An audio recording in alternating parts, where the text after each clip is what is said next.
Hello. Remember me? I've seen some very nice ashtrays.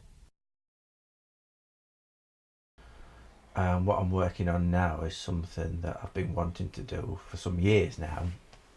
How long have you been waiting? Around 15 years, in fact. And I met Darren Dutton when I first attended North Nottinghamshire College in 1999 as a student of music. And before long I realised that he had a unique talent for working with sound and vision. And in later years I used what I saw of his early work as a kind of model for what I aimed to achieve myself. And although music was my only skill, seeing the early Bricks films inspired me that one day I could produce my own videos. And I always felt very privileged to have seen Darren's early work in the early Bricks films, and the only way really to show that would be to make a film out of it.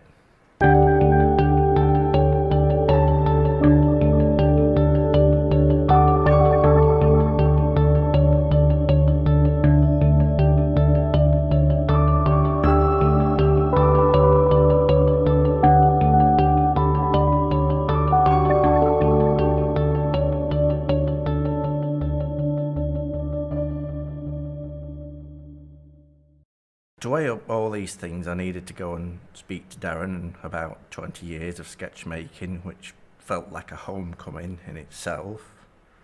I do have some very fond memories of North Notts College, and a visit to North Notts College carries with it the usual protocol. Because that's how you learn, isn't it? That's the whole point. You know, you'll probably look back in another 10 years at stuff you're doing now and not think there'll be something not quite right about that. So I think it's just a process, isn't it?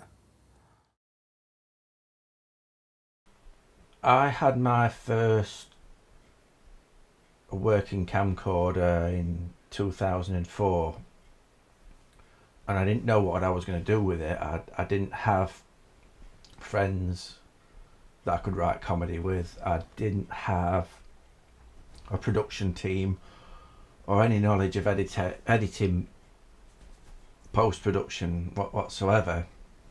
And then the fire of October 15th 2004 at the old Stanley Street School came completely out of the blue.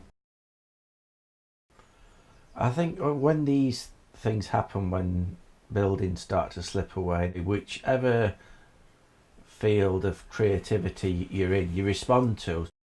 I've responded to that with documentary, be it with photographs or with film, turning the whole story of the fire into a music video. That was the first thing I did.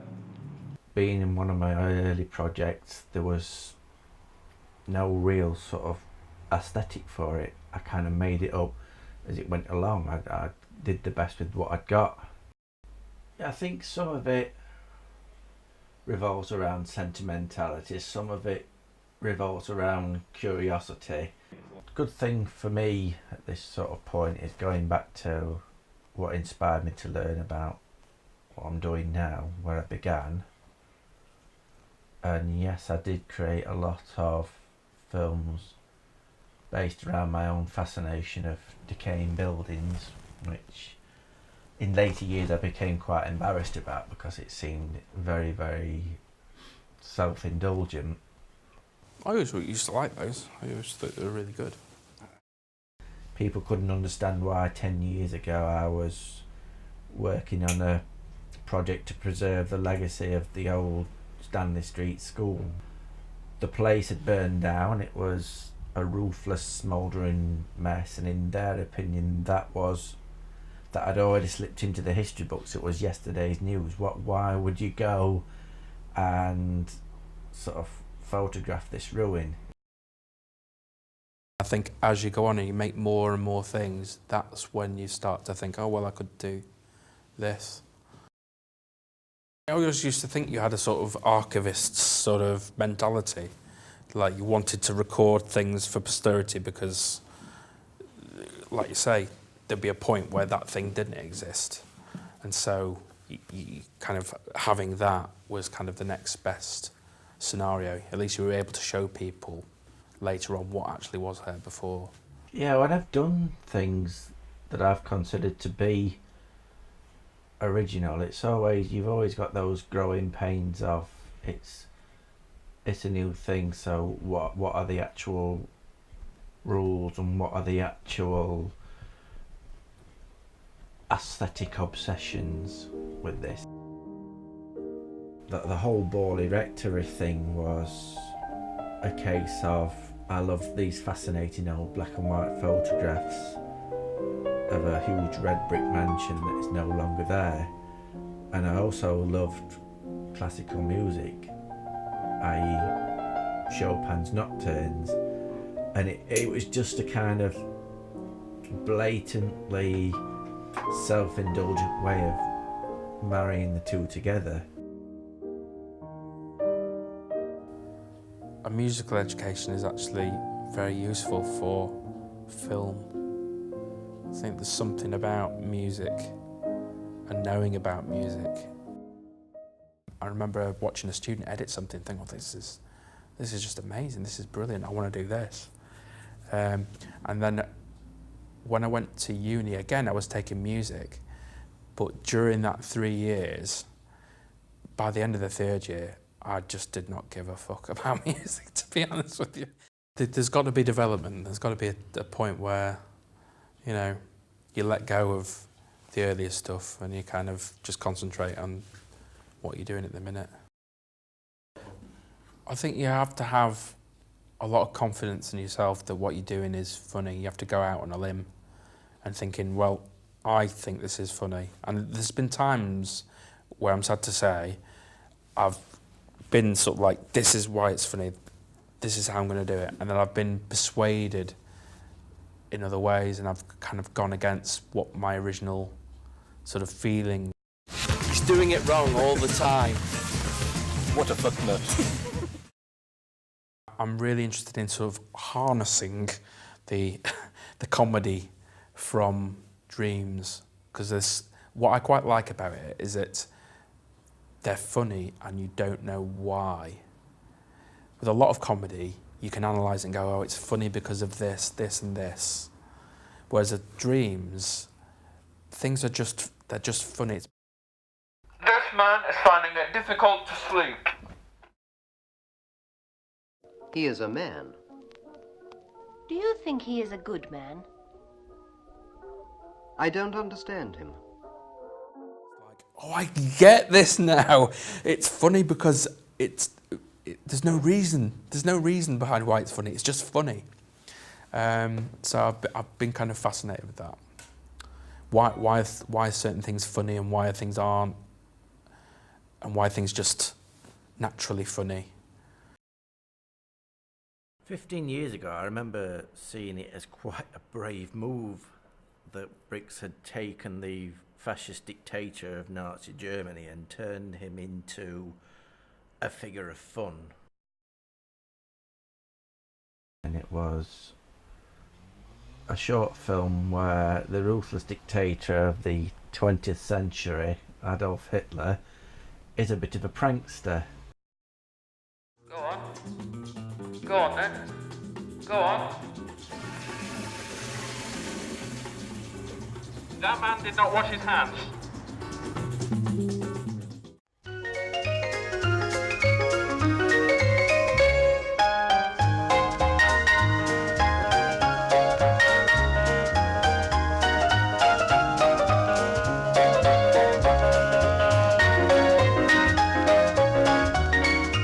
It was quite funny because I don't know, me and Matt came up with that idea. I think it was Matt, actually. It was Matt's idea to get Hitler going around, letting down tyres. I think that was where it started off. Matt said, we were at uni, we were passing a joke shop and there was a Hitler mask in the window. And Matt just came up with it as we were walking, oh yeah, it'd be good to do a film where Hitler's just nicking lollipops off kids and things like that. And then I said, yeah, but it'd be great if you had a next door neighbour. He had a really grumpy next door neighbour, and we could have this sort of sitcom element to it. When we were doing the Hitler film, I think He'd been a figure of fun for quite a lot of time. If you think of Spike Milligan and him doing like, "Oh, Mr. Wu, what can I do?" just as Hitler and stuff. So I think it was fairly lame actually for that time. If we were doing it in like 1950, or even like Charlie Chaplin did with The Great Dictator, actually concurrent with the war, that would have been more challenging. History Channel, Hitler Youth. We did Hitler Youth, and we actually did that for a proper TV pilot. What was quite funny is that we still had the same mask, and it would, bearing in mind it was rubber, so it would started to go off, and it was really funny because we were like, oh yeah, we'll just buy another Hitler mask, it'll be fine. Nowhere, this is only sort of 5 years, 6 years later, or no, a bit like 2003, we couldn't get a Hitler mask from anywhere. They just, all you could get now was like Saddam Hussein mask. Like time had moved on.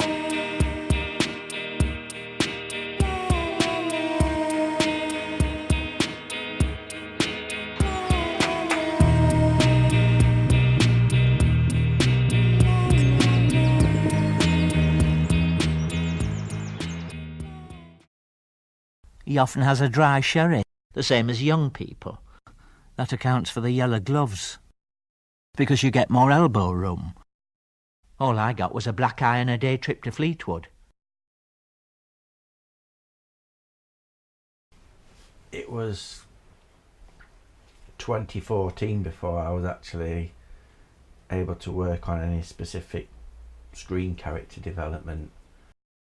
A friend and I were working on a small film to raise the awareness of online social media safety for students, and we kind of came up together with this character, Brian, this very naive student who foolishly believes that this very pretty young girl actually really does like him, but that's not the case. She's leading him on, and the friend that I created this Brian character with brought in a friend of his to play this beautiful young girl.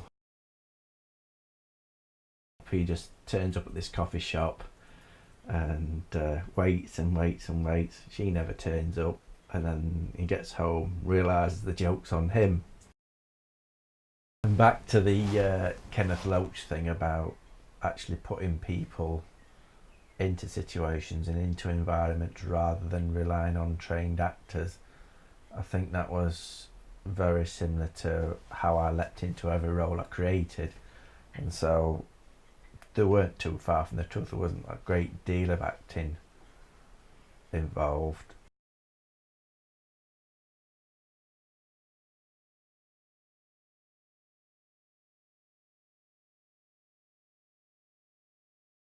They sell mangoes in our post office. They're going to be all over the place. I found that quite fun, and I thought, well, this is probably a little bit like how some of the characters in the Tsuvayo Hyokyo must have been like to develop.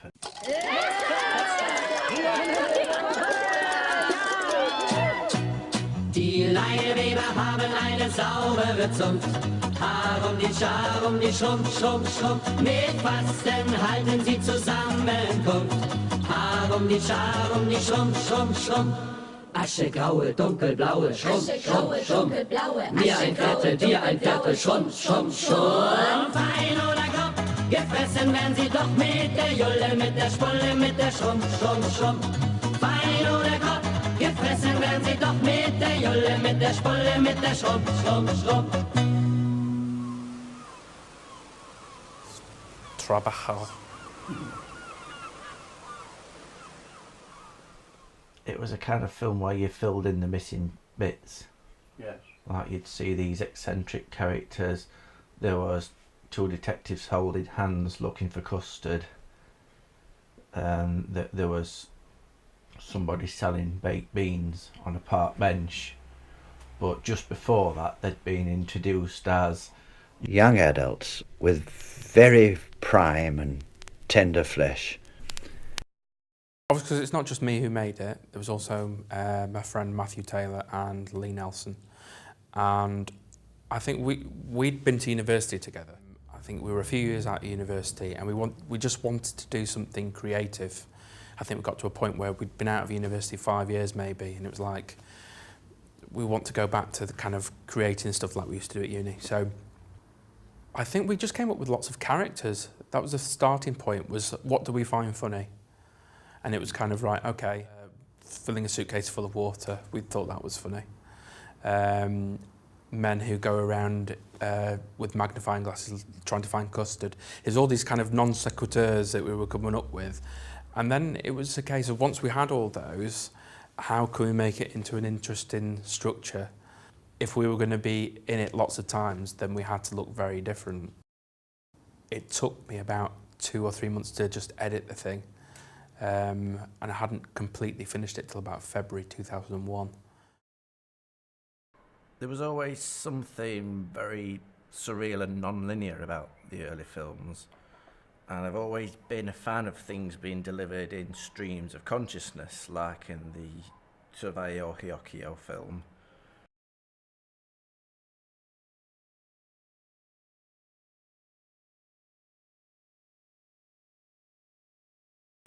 I've always been fascinated by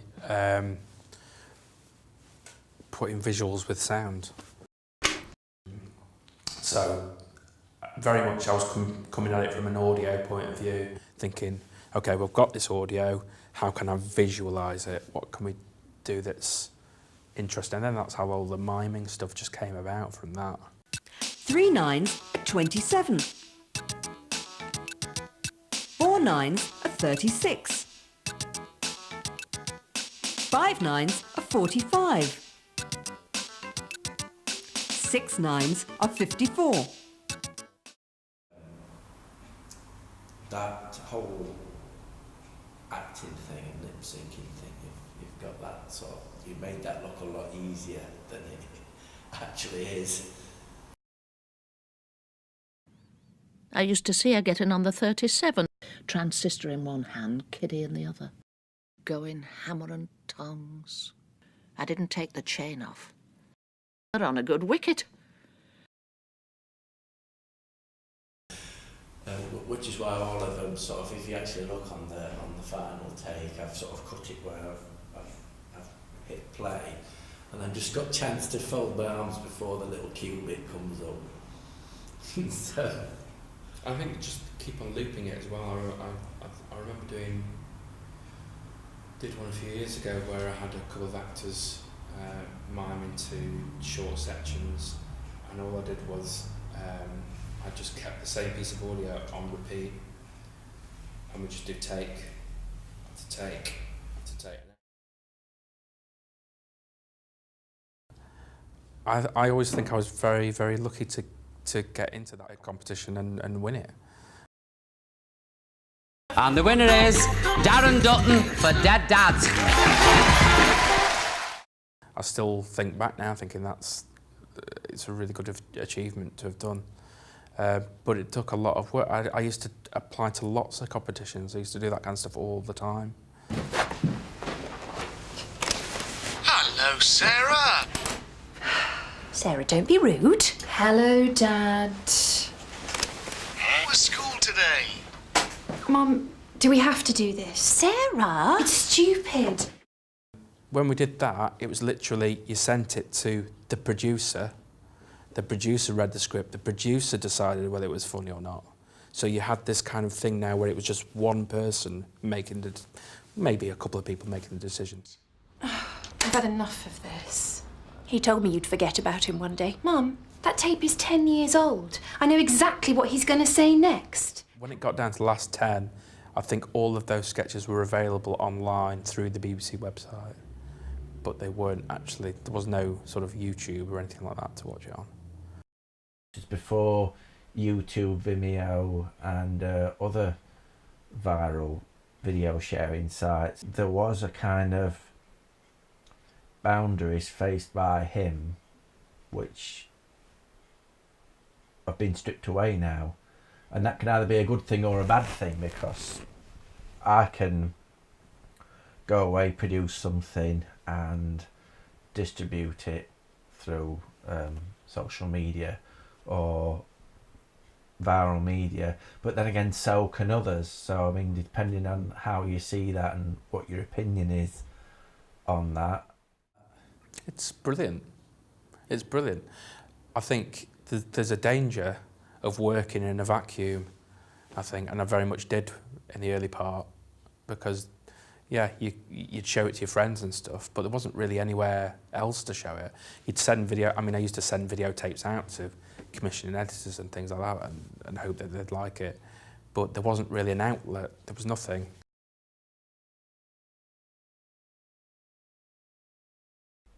That was in the days when you had to rely on television to get any kind of exposure, and you had to, there were so many hurdles you could fall at before you got your stuff on television.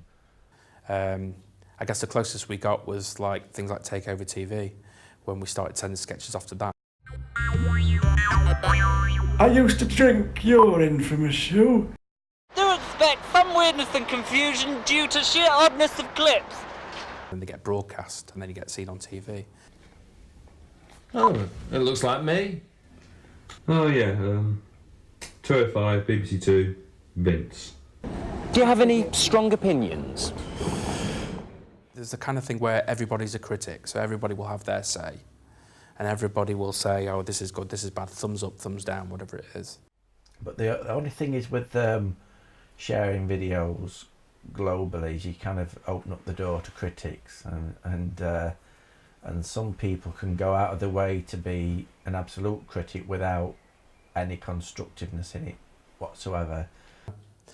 I always find it quite funny, to be honest. Anybody who puts I mean, it's not just about my videos, but any video, anybody who puts a negative comment on any YouTube video just makes me laugh anyway, because I think it's just like pissing in the wind, isn't it, really? Anything to add? Yes, this is absolutely true. I see, yeah. Most of the stuff that I've done in the last 4 or 5 years have been under 5 minutes. I'm not sure if it's the technology that's had a big impact on that. I think the pace of sketches and comedy has changed inevitably because of things like YouTube. This is absolutely true.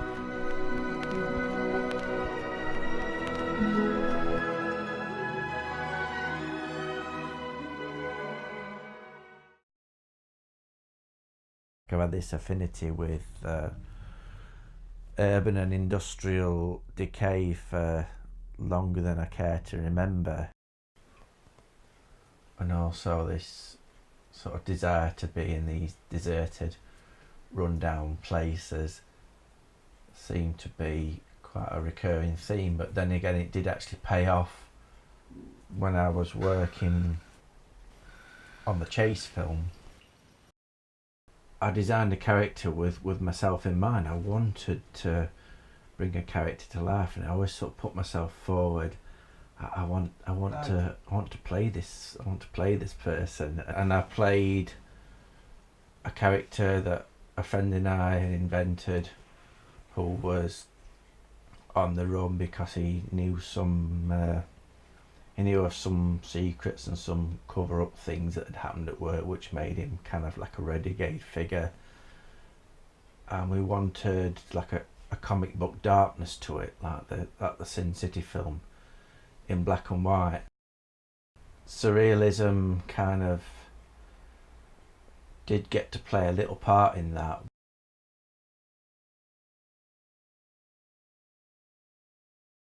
So we found these deserted, derelict places on the end of Sydney Street in Sheffield.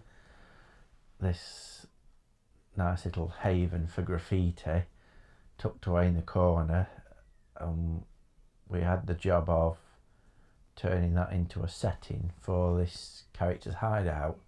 I mean, what we'd done is we'd created a backdrop of run-down red brick and glorious graffiti, and then in post-production we turned it into black and white, so it was a shady, sinister comic book underworld. Even though it's something in black and white, still needs to be shot in colour. You still need to get things like your lighting right, things like that. It's just not a question of just turning down the colour. That's a lot of reasons I used to do black and white, because I used to find colour a bit of a problem. So it wasn't just a stylistic thing, although it was, but at the same time, it helped. I wrote to the crematorium. It's 2 years since they supplied me with spectacles. I spotted some on the pavement right outside Buckingham Palace. I don't want too many decisions in post-production. I don't like that. I like to know, when I'm shooting something, I like to know in my head what it's going to look like. I mean, this was November, December time, so we were filming in there at night time, and you had to wait till it got dark to do a scene where the character has a nightmare, but it got very, very, very cold. No everlasting aesthetic. Sketches for the year, the mind blown, ready to go in 74. I don't think of myself as a sort of writer of characters. I think I'm much more interested in sort of comic ideas. So, although they sort of manifest themselves in characters, it's really the things that are going on in the sketches that I find more interesting, not the characters. I think it's so important to go with your gut instinct, because I don't think there's no proper right or wrong with it. Yeah. So anyway, this is going to be useful because hopefully I'm making something this summer, and I might go back on some of these ideas. I'm still trying to get to that moment of doing something where I don't know. I feel like I've been close a few times, but just not quite managed it. So there you have it, and this is where I've been trying to piece this whole story together and put it out in a way that people understand where I'm coming from about all this. Stop the camera!